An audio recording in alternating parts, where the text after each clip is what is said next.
నేను మీ చక్రవర్తి రెడ్డి. ఈరోజు మీ ముందుకి స్టీలేజ్లో 189 సేఫ్ గురించి మీకు తెలియపరుస్తాను. ఇది దీంట్లో హైట్ వచ్చి 41 ఇంచెస్ ఉంది, విడ్త్ వచ్చి 25 ఇంచెస్, డెప్త్ 24 ఇంచెస్ ఉంటుంది అనమాట. ఈ కెపాసిటీ వచ్చి 189 లీటర్స్. ఇది రెసిడెన్షియల్ విల్లాస్, తర్వాత కమర్షియల్, స్మాల్ జ్యువెలర్స్.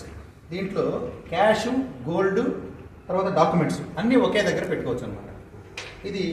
ఇది చాలా యూస్ఫుల్ ప్రోడక్ట్. యాక్చువల్గా ఏంటంటే ఒకే దగ్గర పెట్టుకోవడం, దీంట్లో ఒకే దగ్గర మీ సేఫ్టీ, మీ వాల్యుబుల్స్ అన్నీ ఒకే దగ్గర ఉంటాయి. దీంట్లో కాంబినేషన్ లాక్, తర్వాత కీ లాక్ రెండు ఉపయోగపడుతుంది అనమాట. ఇది ఒక ఆఫర్ కింద వచ్చాము మీ దగ్గర ఈరోజు ఈవినింగ్లో. యాక్చువల్గా ఏంటంటే దీని ఎంఆర్పి వచ్చి 1,24,000 చేంజ్, మీకు 74,999కి వస్తుంది అనమాట. మీకు ఈ ఆఫర్ మీరు అవైల్ చేసుకోవాలంటే RTHI 69 అనే కోడ్ చెప్పి ఈ ఆఫర్ తీసుకోవచ్చు. మరో ప్రోడక్ట్తో మళ్ళా కలుసుకుంటాను. ఇట్లు మీ చక్రవర్తి రెడ్డి, CRM ఎంటర్ప్రైజ్ ప్రైవేట్.